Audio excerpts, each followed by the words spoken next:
We all right. It's a Friday night. We're back on schedule. It is a Friday night. We're back on schedule. Hey, 2 days to Christmas. Merry Christmas to you. Yeah, Merry Christmas. Yeah, Happy Merry holidays. Christmas. Yeah. So I'm down in San Diego with a little self-imposed training camp, Hey, and living cool. living the dream when in the warm weather, Yeah. and yeah, getting in lots of miles on the bike right now, which is great. Oh, that's good. Well, a little jealous, but I'll tell you, it was in the 50s here today in Vegas, Yeah. so that was quite nice. I was still bundled up quite a bit though. Yeah, it's you know, and it's different. Like down here, you know, like even like 61, 62 when it's humid feels better on the bike than Yeah, in yeah. Vegas, 60, 61. But yeah, we're doing good. We're going to be down here for a little while longer, just enjoying the time. Yeah. I'm going to race in the Holiday Bowl 5K next week. Oh, nice. So yeah, things are looking good. But anyways, let's talk about our guest tonight. So, you know, on Friday Night Live, we don't always have guests, but we do tonight. And it's a returning guest. We haven't had too many returning guests either. So this is kind of exciting for us. And we've been on his podcast. So we have Ron Gallagher with us tonight. Yo. Yeah. And many of you know Ron from his work with the Triathlon Club and then the Triathlon community in Las Vegas.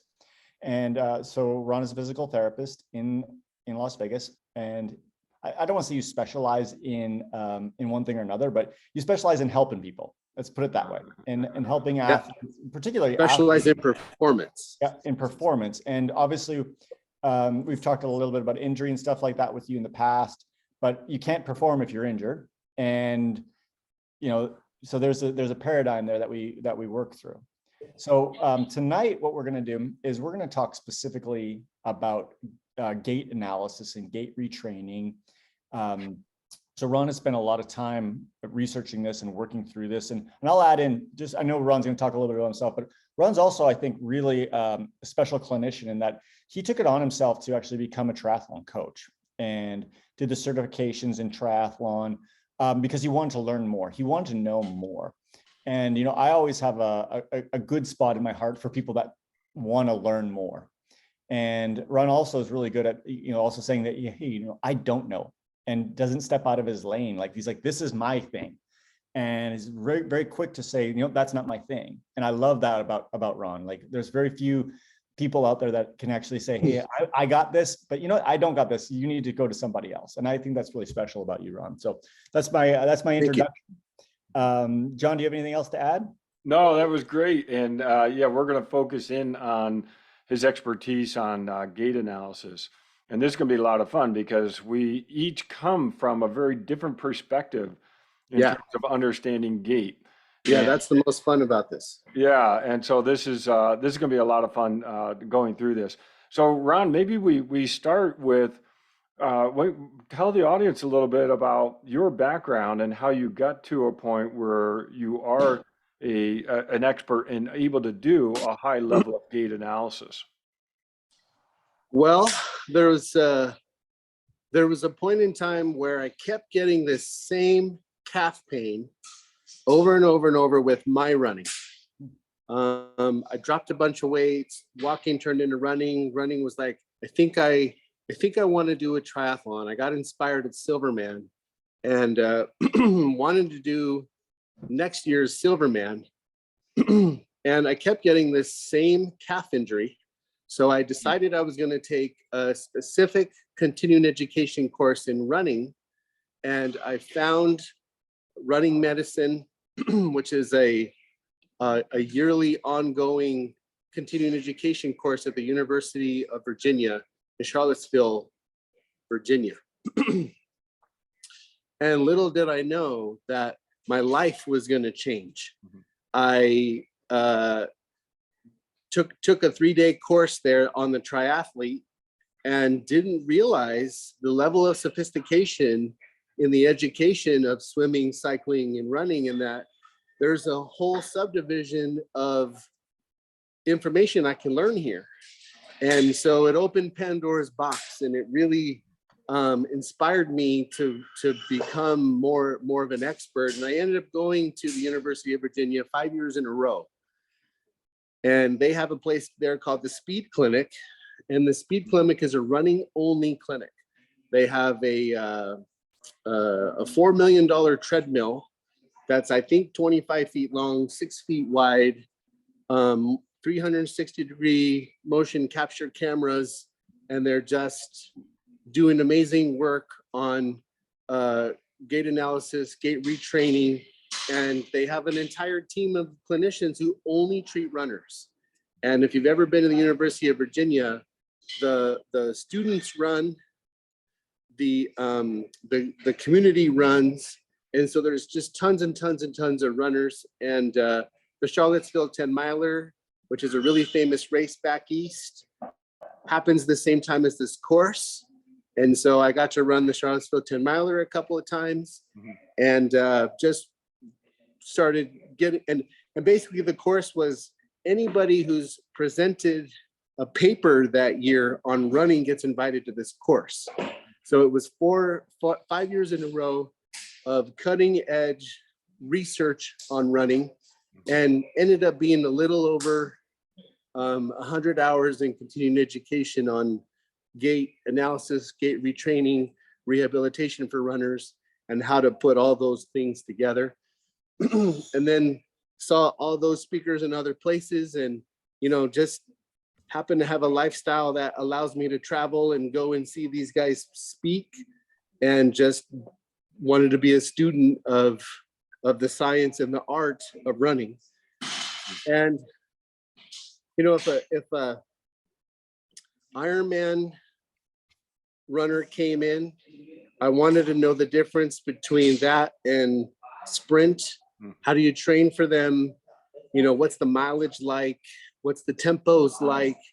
So becoming a coach meant that I could distinguish between, what we're supposed to do between those two different athletes, and, be able to say, you're not doing enough long runs, or you're actually, not running fast enough, or, whatever the case may be. But I wanted to be educated enough on how they should be training so that the stress on them was appropriate, but at the same time be able to be a member of the person's team and be able to speak to the coach intelligently about how we prepare to do 70.3 worlds.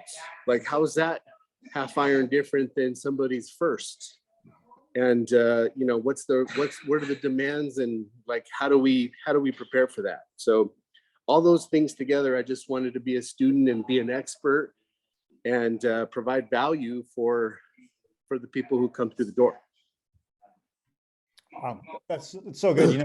It's something that, and I think John and I've talked about this before, we try and instill in our students is you have to be, number one, passionate about something, and number two, educate yourself, right? Yeah. And that's what that's what this podcast is actually all about, believe it or not, is John and I educating each other and educating ourselves so we can speak about these things, and bringing people on like yourself, to help fill in the voids. And I think that's so great that you do that, and you've invested in yourself. Right? It's not like these courses were free, right? They cost a significant amount of money. Not to mention just traveling to Virginia, right? Like, there's investment in this, but I always contend if you invest in yourself, it's always worth it. Right. Yeah. So we're talking, and I walked over to my bookshelf. Here's courses, and these are filled with studies. Yeah, manual after manual. Yep. Studies. So and books. And I think what is really neat is the way that you approach it is a very applied perspective in terms of being able to help people, as Ted said. Whereas, my background is in the research world, and I've done a ton of running research, also sorts of, models to people go through. Yeah. But I don't do gait analyses. And I think this is what's really cool is my perspective of running. I look at running from one lens, and your lens is different, but really these two worlds have to work together. I'm interested in researching. Totally. It's really cool. that you're You, coming up you know, with this for? if you have a student who is doing something on stride frequency, Yep, I need to gather that information and how do you apply that to injured runners. yep, So it's almost like, you know, somebody injured couldn't go to you, yep, but like I can't speak to a normal stride rate unless people like you are doing the research. right, So we're like two neighboring cities who are really close to each other, who need each other's infrastructure, but are separate and our own entities. And so it's just really cool that this thing that we love so much can be that much scrutiny and, you know, come out on the other side with people who run with no pain, run Yep. efficiently, run faster, reach their goals. And, you know, just there's too many clinicians who are telling patients to stop. Mhm. And so I wanted to be an agent for people finding a way to get to what's part of their soul. You can't tell a runner to stop. You might as well tell them to dig a hole because they're just not going to stop. Mhm. So I find ways to get people to do it, and I never tell them to stop. Yeah, no, that's great. And you're spot on because that's actually what drove me to my thesis topic way back in the early 90s was I got injured and I wanted to keep running. And so I came across running in the water and that led to doing some projects on it. But, you know, Yeah. I'm interested in how you have evolved your gait analysis over time. You know, Yeah. starting from where you got their initial interest to where you are now, how has that evolved? And then I know we want to get into some of the details too Yeah. of a particular subject matter here. Well, if you pull up the research on how fast the camera needs to be and where the camera needs to be located and all the norms of how you are supposed to analyze gait so that we can compare apples to apples, we're going to find that it can be ultra detail specific. And what I figured out over time was some of those details are utterly essential and others you can kind of fudge on. And I think the biggest thing that I still get tons and tons of satisfaction with is when I'm interviewing somebody who's injured and I'm listening to what their problems were. I used to think that I can predict what their gait is going to be. Mm. And now I revel in the fact that that's going to be an exploration on its own. And it's so fun to see what their execution of the running actually is. And so rather than be somebody who tries to predict and tries to pin people down by just what they say, it's become a discovery over time. And it's just so fun to see how people perceive the motion and like be able to pick out these seemingly random details and weave them together and get them to make sense and say, well, the footwear choice, the cadence choice, the distance choice, the pace choice, those four variables didn't fit together. And that's why the knee pain is happening. If you train this or you train that and you add this in, everything goes better and the person runs efficiently and pain-free. And all of a sudden, you know, all their goals are coming true. So it's been really fun to pick out those details. Awesome. All right, so let's talk about your method. And Okay. so you already alluded to a little bit of it about, you know, listening to them and then doing an analysis, but you know, without giving away your secret sauce, which we don't want to necessarily do, if you can just kind of break down the steps, and then we'll go from there. And I think if we can stop maybe after each step, just for a second, so maybe John and I can ask a question that might be, you know, on our minds or Okay. is pertinent. Yeah. So what we mean by the secret sauce is if you know, one of the things I really take a lot of pride in is I probably have done 250 to 300 evaluations at maximum velocity. which that's an astounding amount of runners coming through here. And what I don't want to happen if you're considering coming for a gait evaluation is for you to be biased by some of the details. Yeah. Because it would be really easy for you to try to grab onto some of the details and make inferences about what's happening with your running and then make your water even muddier. So it's not that we're trying to hold back on information so that it's proprietary or whatever. It's so that we don't make you biased if you actually do decide to come. So the process starts with an interview like any other physical therapist would. But I'm going to ask questions that pertain to programming, which is how you're distributing miles, what those paces, just basically run coach stuff. And then there's going to be some biomechanical stuff. And then there's going to be some range of motion and stability related complaints. And then that's probably step one. Okay. So I've got several follow-up questions of this because you put a lot of, sorry, it took a long time to do those three things and you just went through them in 2 minutes. So first of all, let's say this. Let's tell everybody this. I came in and did a run analysis with Ron. And just so everybody knows, when I came in, I pretended I was Joe off of the street. I really tried to play like I knew, I didn't know anything. I just came in like, this is your world. And I answered all of the questions the best that I could without being biased. And I hope you recognize I was really trying hard to 100%. I mean, it says a lot about you to be able to do that because it's real easy to let your ego get in the way because we all need a coach. And you could do this on a whole bunch of people. And for you to be humble enough to sort of turn that part of your brain off, just says a lot about you. So yeah, I definitely noticed that. So, and just so everyone knows also, John was there and John was doing some videoing as we were there. But he was part of the process as well. So the first question I have is more in the history. So you talk about the programming, because I think that at least what I read in the literature, a lot of injuries come from poor programming, right? Right. So someone could have everything else perfect, but the programming is bad. They get right. injured, right. Right. I think we could all three agree on that. So right.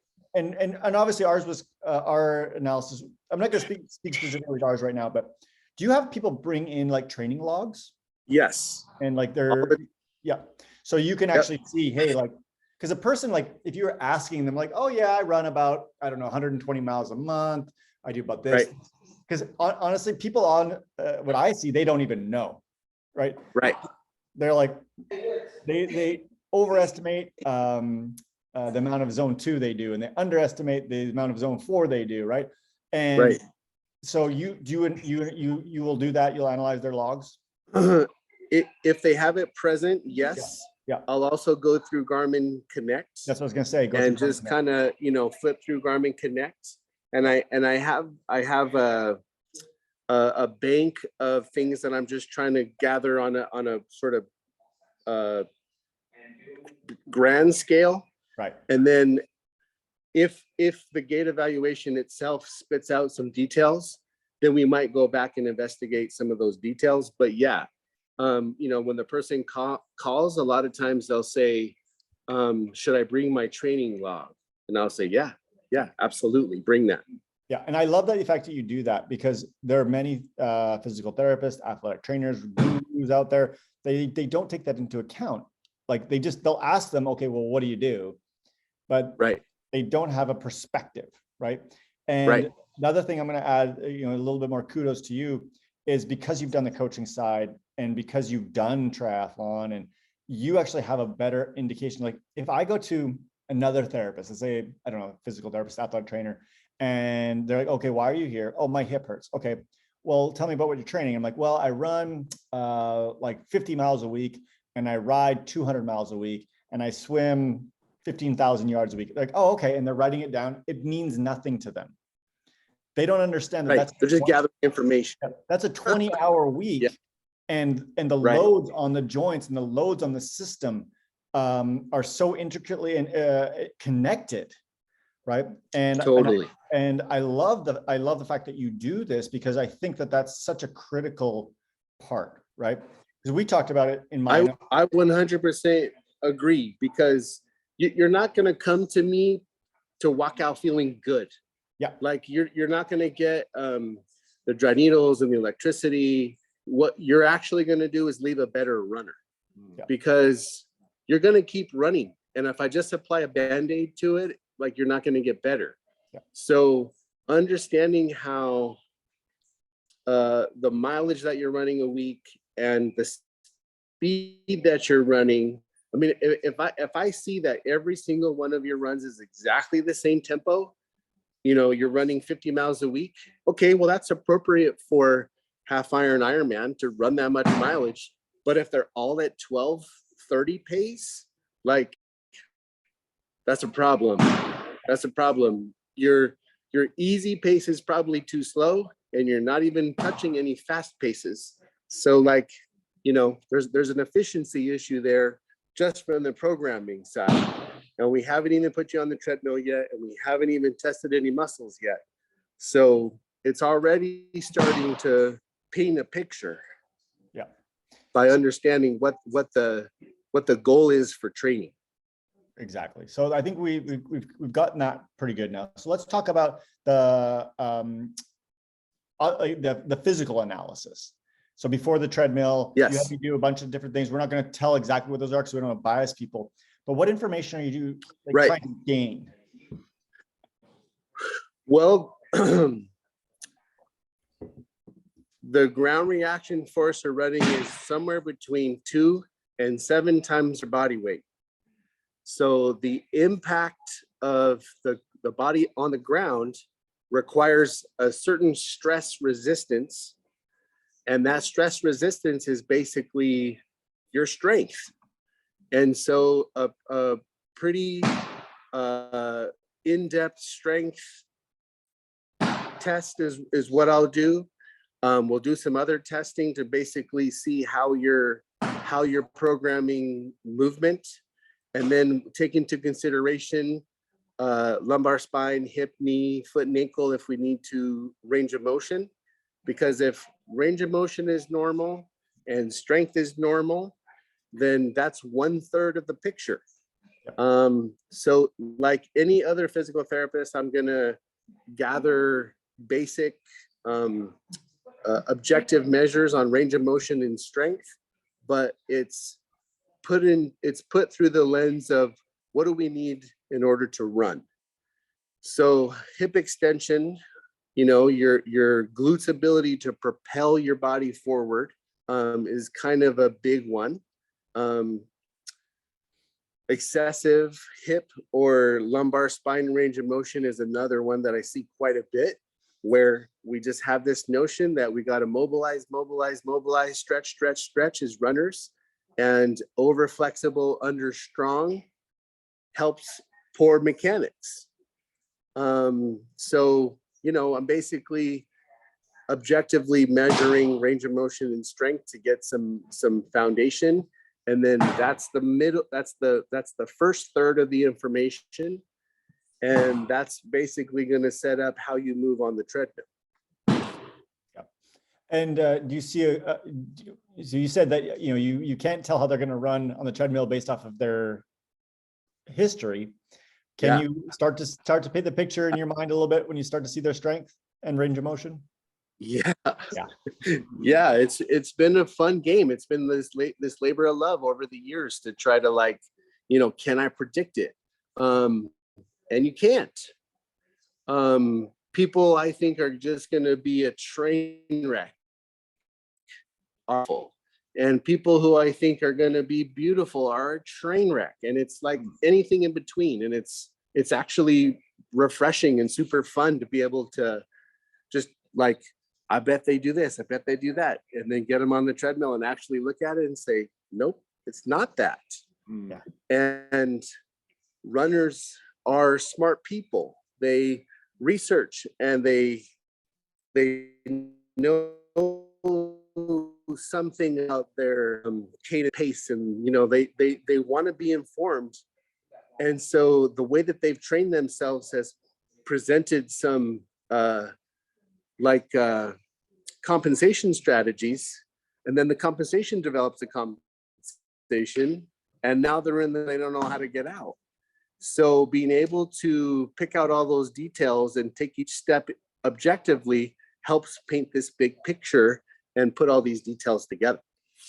So you can't predict it. And it's actually a biased thing to try to predict it. But like as a human, who wants to, I want to be really good at this. I'm like, oh, I bet they do this. I bet they do that. And like, they don't. Oftentimes they don't. You just never know. And that's why you have to pop the hood, which is why John's research is super important, because I just participated in a study with UNLV where they are trying to create guidelines for any PT to be able to do this particular test. Because if a runner goes to 10 PTs and I'm the only one popping the hood, like that's not good for my profession. Yeah. So I wanted to be able to participate in that so that I can help other clinicians be able to perform this task and do it with some precision. And we're just not taught that. It's too specialized in PT school to get. So even in athletic training school, like in my program, we do one class on this, like one hour class. Yeah, right? It's not enough. And we think we can do it. Yeah, it's not enough. And after 100 continuing education hours, it's like, no, you can't. Yeah, you just can't. Well, and what's interesting is, and this goes back to where you started with talking about the training program. One of my colleagues is well known, Alan Hurljack, in the running literature, and what he actually ended up saying was all running injuries are because of training errors.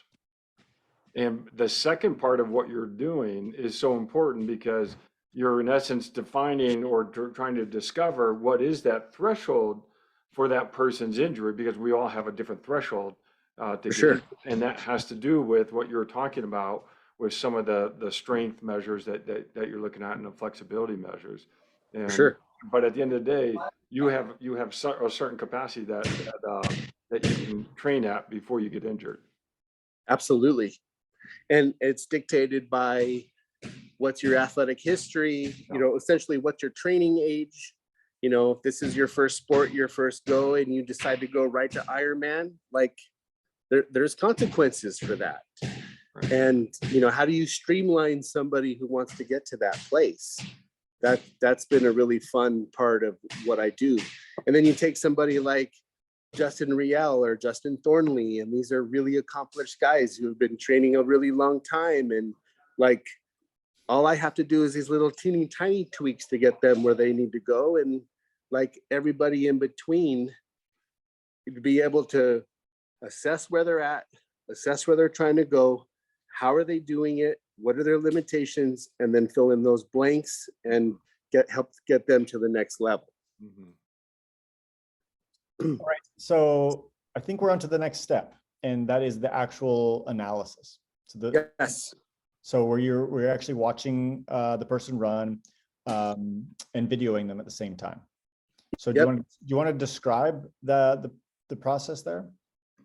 So now that I've heard their history and now that I've done a bunch of testing, I'm still trying to keep my brain from being as biased as possible. So I'm still gathering information. So we put you on the treadmill. You're gonna use the shoes that you train in, that you race in. We're gonna take some very detailed measurements, and we're not going to share them so that you can't practice them. But we take some measurements, and then based on these measurements and the way that it looks, we start creating cues. Now, a place like the Speed Clinic has spent hundreds and hundreds and hundreds of hours, 100,000 athletes run on this treadmill, and they basically create these really, really hard-hitting cues. And the cues are predictable on the changes that we make to the ground reaction force. A good example is if I say, hey, I want you to shine your headlights facing forward. I want your kneecaps to face forward. They've studied that cue and they can get exactly what they want from the change in the model, and they can predict the force changes of what that's going to be.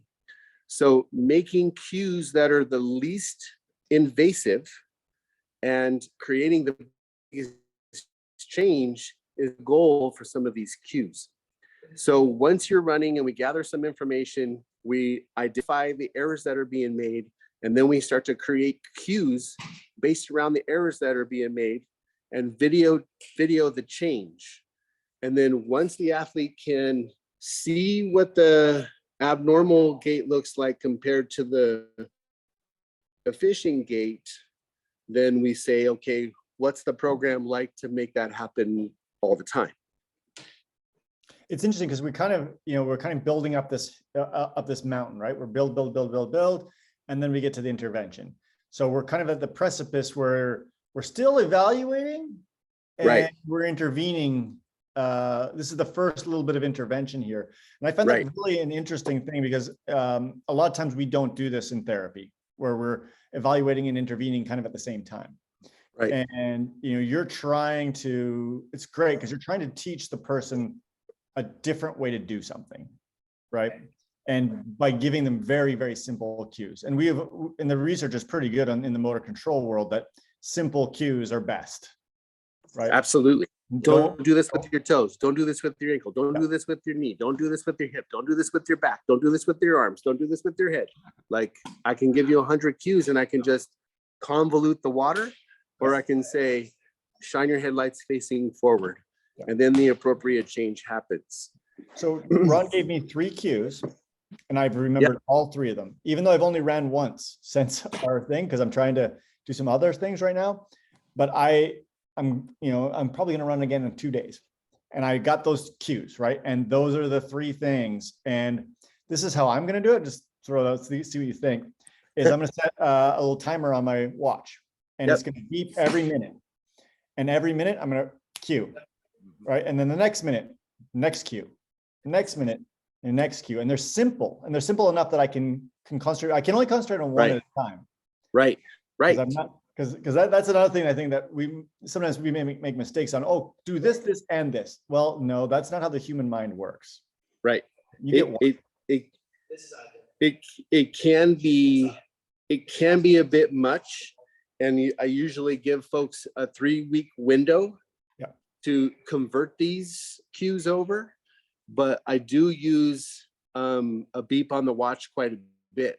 When you have a chime on your watch that goes off when you reach your first mile, well, you're going to spend the first minute of that next mile on all your cues. You're going to check back in on the efficiency in which you're running. And people who have a month worth of knee pain, getting ready for a marathon next week, 4 or 5 days, what can I do to eliminate my pain? That's not enough time to calm it down. That's not enough time to get you strong. But here are some cues that you can count on to keep your knee pain away as far as possible. And people run marathons pain-free just by modifying cues. So the gait evaluation does that by eliminating the error. And if there's not a compound in error, then they don't get the irritation. Awesome. I love it. And I'll just add, and you already spoke to this, there's actually research on these cues and how it influences not only the biomechanics, but also the physiology. And we actually have a colleague here at UNLV, Dr. Wolf, who's very well known in terms of how cues influence a wide variety of things. And we actually, I was a member of a student's thesis, and she was actually researching the influence of some cues on running economy, very simple cues like you're talking about. Right. And, really surprisingly, running economy was better with certain cues. And that's what you're talking about, is those cues end up going in the bin that are useful, and they're useful for this item. And that's what I love about this is you have a variety of cues to sort of zero in on. And then if we sort of start to tie these things together, the range of motion and strength problems that we find are typically the muscle groups or the joints that are involved in that particular cue. So then you connect those two things together. You know, push your headlights facing out is a hip weakness, a hip instability complaint. And if we build an exercise program around getting the hip to be more stable, when we execute that cue, it's a lot easier. So, you know, these are sort of how we start piecing together how we're going to treat this problem and do the rehab.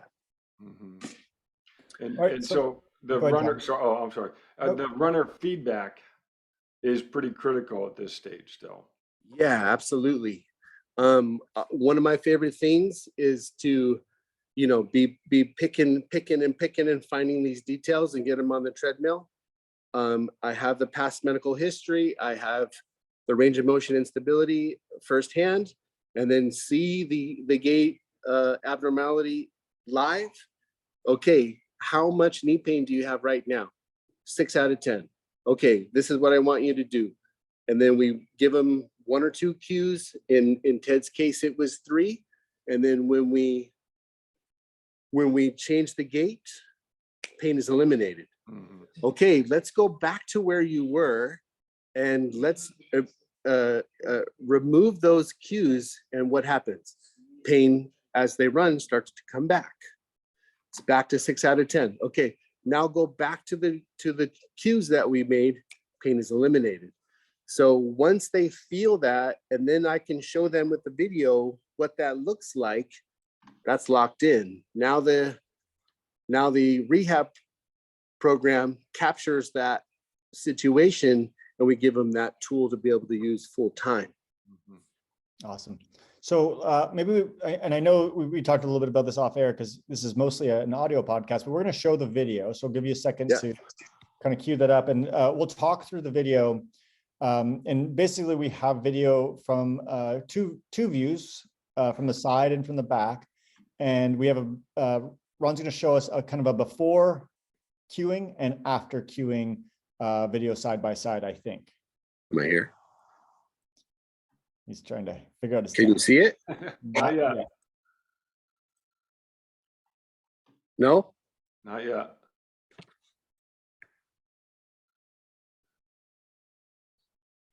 So if you're listening to this, you can also watch this on YouTube if you want to just switch over to this part on YouTube. And we're about 41 minutes in is where you find it on YouTube.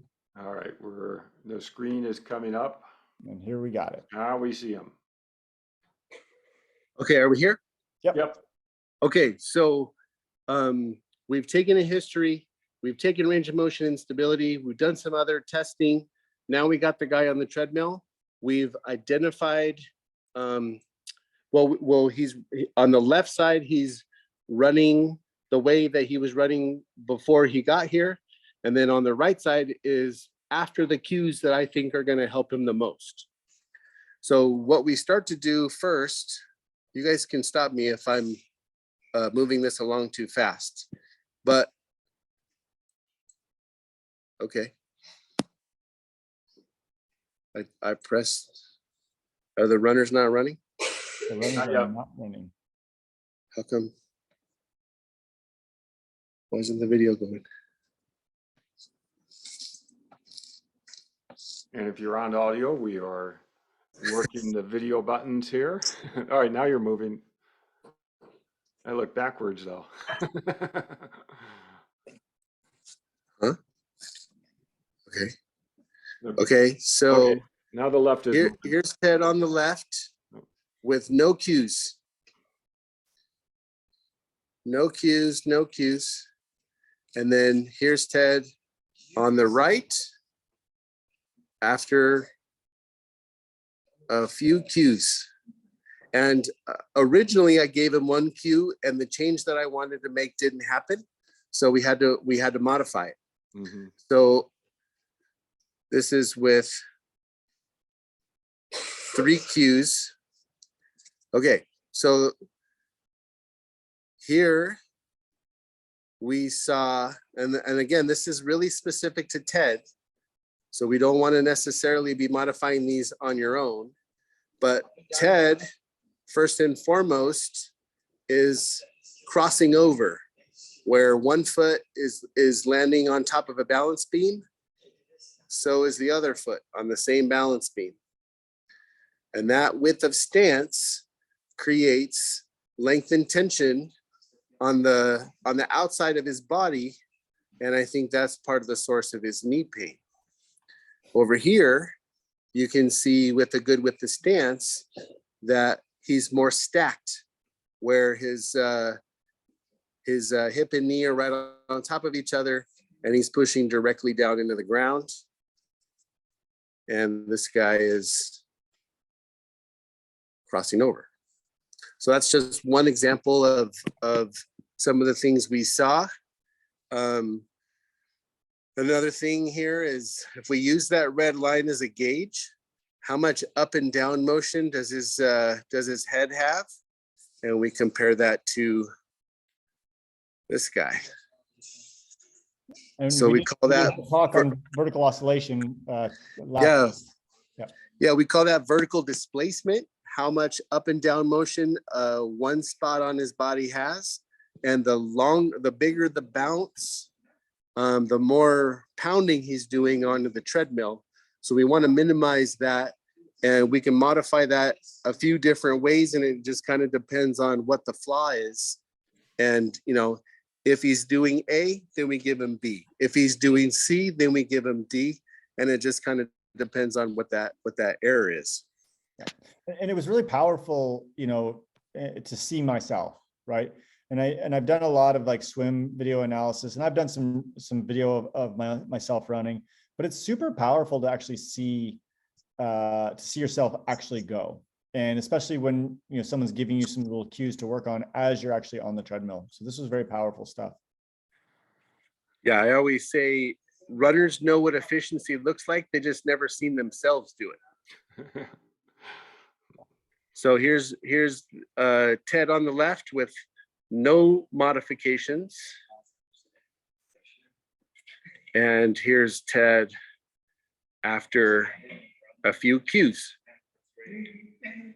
So the first thing that we look for here is, how much up and down motion does his head have? Again, with that vertical displacement. And then we see a smoother head. And then here on the left,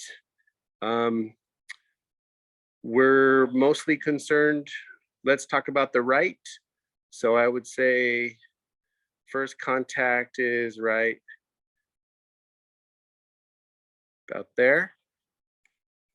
Then we draw plumb line straight to the ground.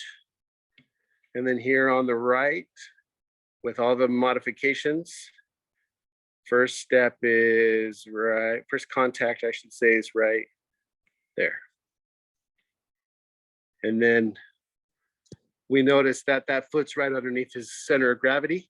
So his base of support is now more efficient. And on the left, we see what we call the braking impulse. I call it the Fred Flintstone effect. If he's starting to move this car like Fred Flintstone, he wants to stop the car, he's got to stick his heel out there. And that heel on the ground is what slows us down.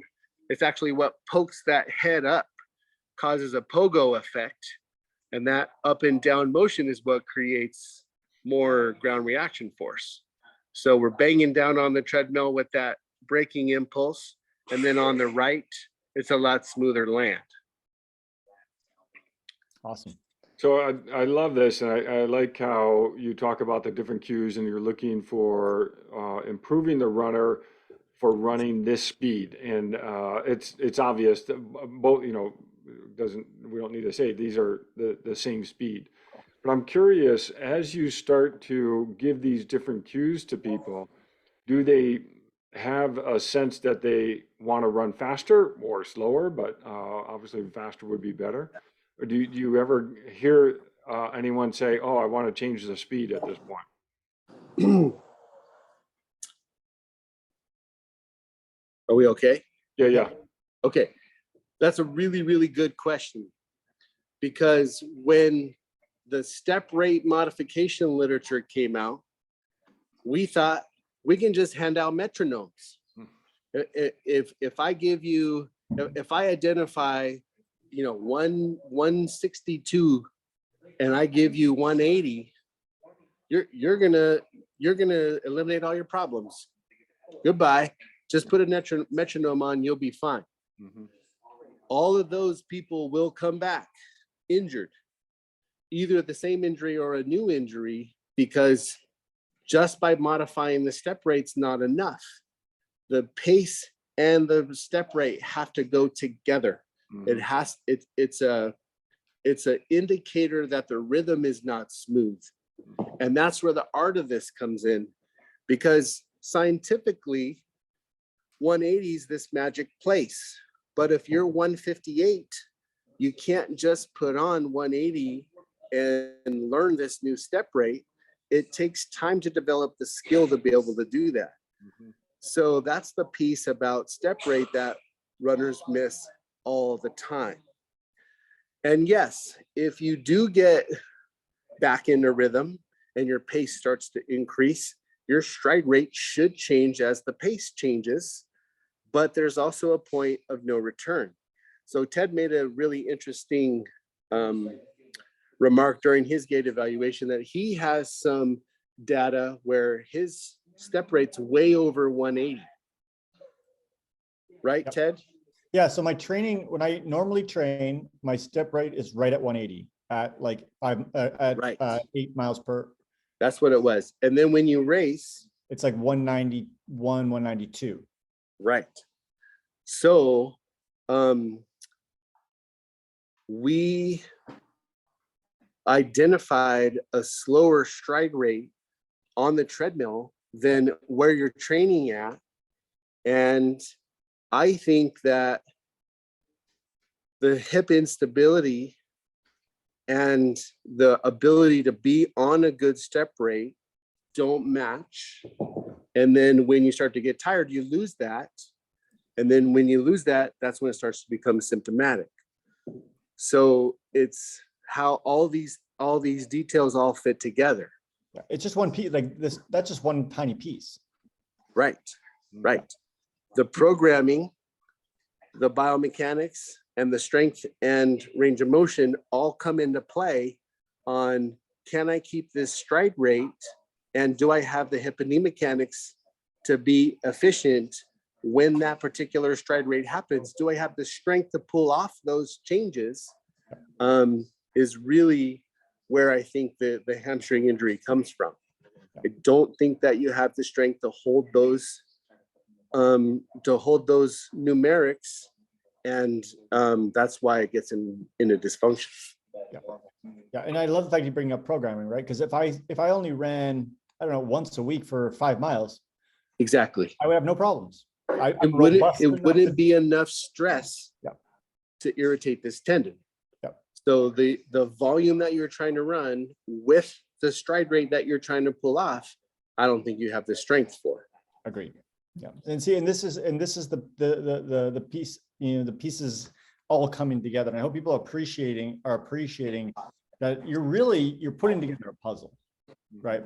You truly are. Yes, it's a beautiful. Yeah, you're solving a puzzle, and you're trying to put. Yes, I love this puzzle.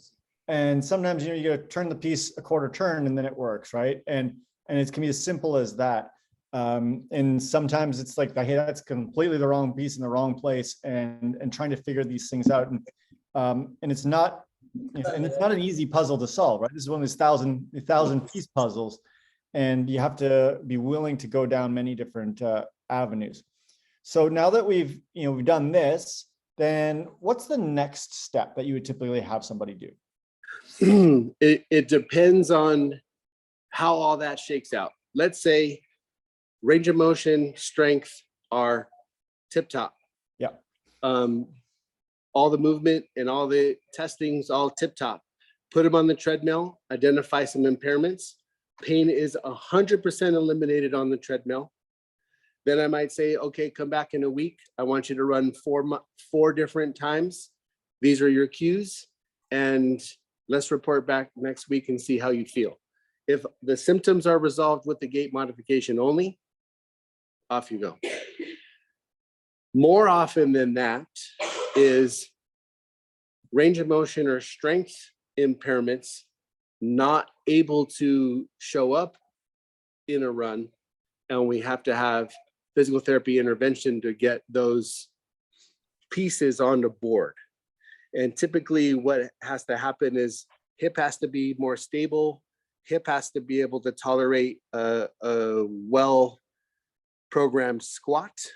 And then once the connective tissue can tolerate more stress underneath a squat, then we can bridge that person over to be able to tolerate the ground reaction force or running. So I think I have a reputation of like, oh, he's just going to put you underneath a heavy barbell. He's just going to make you like, you know, really, really lift. The reason why runners have to lift is the stress resistance of where their body's at and the programming that they're trying to pull off doesn't match. The only way I know how to get the connective tissue ready to tolerate that much stress is to apply micro doses of stress to be able to bridge it over to be able to get to the ground reaction force or running. Mechanically enabling this connective tissue to be able to tolerate the stress or running. So the program would be how to solve that puzzle. Yeah. And it's usually 2 to 3 weeks of strength training to get the body on board so they can pull off those biomechanics. Once I restore 10 or 20 minutes of running, then I hand them back to their coach and say, as long as they do this as a warm-up, and as long as they follow these cues, they're yours to get them back to whatever they need to do. If they're not coached, then I try to get them to about an hour, try to spend enough time so they can run an hour. And then if they can run an hour pain-free and the home exercise program's intact, off you go. Awesome. No, and it's great. This is an all-encompassing program. But like you said, well, it's not even a program. Philosophy, right? Yeah. And that's the key too here. And I think that, you know, John was bringing this up earlier, is this is, what's the word? Yeah, this is not just something you can just throw at something. This is my program. This is the Ron Gallagher healthy running program. Just sign up for my app and you know, just execute it. Yeah. No, it doesn't work like that. Well, it's individually determined. you just stole the word right out of my mouth. I was just about to say, well, you're really focusing in on the individual. And in research, we're so guilty of doing group designs. That is, we take 10 people and we average them. And Right. What sometimes get lost is that granular detail of what's happening to the individual. And that's what's great about this type of approach, is the individual is the important part, not the group. Right. I'm trying to take the group data as the science, Mm-hmm. and then run them through the art part, Yep. and then weave all those pieces together like this beautiful puzzle. Yep. Because I need the science in order to know what the parameters are, but I need the art to be able to breathe and make all these pieces work. So it's a combination of science and art. Yep. Yeah. And I love the fact that you brought that up, John. And we talked about the number 180. And, you know, we looked at, I think it was in the London Marathon, it was during COVID, and they did some more research on this. And, you know, in your top 100 marathoners, the range is quite wide, right? It's like 165 up to 195. And these are all people going under, like men going under 215. Right. You got to be pretty robust to go under 215, right? Right. But if you look at the average was 180, right? But that doesn't mean everyone that comes in your clinic needs to be 180. Right. They need to be Right. what they need to be. And I think we get too prescriptive. We don't, but people get too prescriptive because of the early research. I think it was the 84 Olympics was the original research that this was Right. done. Exactly. And like, okay, well, in the top 100 marathoners or whatever it was, 180 was the average. And all these coaches were like, oh, everyone's got to run 180. Put Well, on a mask. I can tell you, if you're 6'4" and you have a 34-inch leg, you're probably not a 180 guy. Right. If you're a 5 foot nothing person with a 28-inch inseam, you probably are a 190 person, like Right. just in general, right? And Right. and I think so. You're right. It has to be more nuanced than just Absolutely. picking a number or picking a Because it's ground not reaction my force number, place. whatever. Yeah. It's not my place to make any modifications for people who are happy with what's happening. Yeah. So if I'm driving on the road and I can see somebody who's running at 158, I know what that looks like. Yeah. Or if I'm at the track, I know what that sounds like. Yeah. But if they're happy and all of their goals are being met and they're not injured, Yeah. it's okay. It's okay for them to run at 158. Exactly. But if you can't get past mile 6 on your half iron training program, and 158 is the stride rate that's bringing on your knee pain, then what's the plan to change that? Yeah. And if I just put a metronome on at 180, it does not solve your problem. In fact, it makes your water muddier because your nervous system can't pull off such a big change. We're looking for a 5% change every 2 weeks. Otherwise, something else is going to happen. We're developing the skill of running. We're not just throwing Band-Aids out there. So it has to be done a very particular way. And it might take us a month to change it 5 or 10%.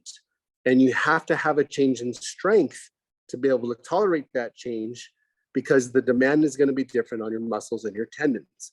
So if you're here for tendon pain and I make it a bigger demand on your tendon, you will run faster, pain-free, if we can adjust to the level of stress. Oh, I love that. And again, you're reading my mind, because I was going to even ask you about how hard it is to change gait, and it's hard. And I love that you know, when we met with you and you were doing the evaluation of TED, you talked about that. And it's great to hear you say that now. Is it's not easy, and changing a gait is a skill. It's Yeah. I mean, if I have a ultra runner who does, 400 or 500s in a year, which is a lot, even 200 or 300s in a year, all of their run programming is with this really, really shallow shuffle that never gets above 13-minute miles. That person has figured out a compensation strategy to keep their body moving, but they're not putting any force into the ground. And they're not really directing force through their muscles and tendons in a way that makes it dynamic. It's all static. And that person will get injured and stay injured if they don't get out of that movement pattern. And that's a very challenging runner to work with, because making them less efficient makes them perform better. So that's a different type of problem. Oh, I love it. And that But almost the speaks point to, is that the shuffle, the Ironman shuffle, is a problem. Oh, I love it. Yeah, it's almost a disassemble and discovery and relearning at that point. So I love it. Exactly. That's You know, exactly right.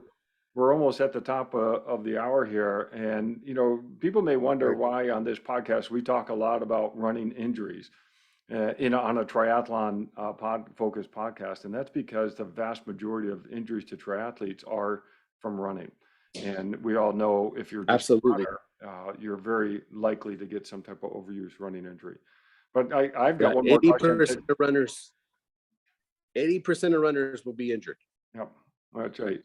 So Yeah, very, very high probability that you'll experience a running injury the longer you run. Yep. No, I love it. So my last question, and Ted, you might have one too. My last question is, you mentioned watching runners, and I know you're a big supporter of triathlon. You come out and really cheer people on. Can you watch a run race and enjoy it, or are you watching and trying to pick up something that people are doing? You can't turn it off.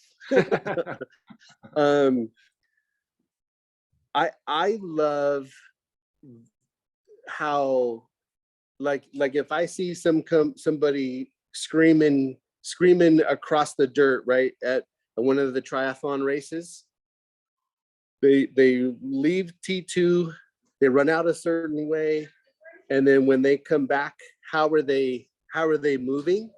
Like, I just love love being able to like pick out any of those details. I mean, I can always, I can't turn it off. No. But I also know enough about it to know that like that doesn't make them who they are. You know, it's not a judgment. It's just like an infatuation with the human performance element of what's happening, and just love. You know, I do the same thing with pitchers. Yeah. Do the same thing with hitters. Do the same thing with quarterbacks. You know, how do they generate the arm speed? How do they generate the bat speed? I've always been a student of that, and just am enamored by how people do that. So can't turn it off, Yeah, but great. I also don't pigeonhole them. Yeah. Awesome. Well, hey, Ron, thank you so much. And thank you for the analysis. I am working on it. Yeah. On the homework. And, I'm pleasantly, I'm optimistic that, I'm going to get past my hip issues, and we're going to have a great 2023. We're coming up to the end of the year. Yeah. The new year Yeah. happening. And I'm happy to collaborate any way you need me to, man. I want to see that happen. I know you are. And you're one of our fast ones, and we need to keep you up there. well, thank you. But seriously, thank you so much for coming on. Merry Christmas to you. My Merry pleasure. Christmas, John. Yeah. Merry Christmas, guys. Hope you guys have a good Christmas Everybody weekend. out there. Yeah, Yep. and Merry Right Christmas on, to man. everybody. And we'll be Okay. back next week with another evidence-based triathlon, the last one of the year, next Friday night. Sweet. Sounds All right. good. Thank you. Enjoy. Thanks, everybody. See ya.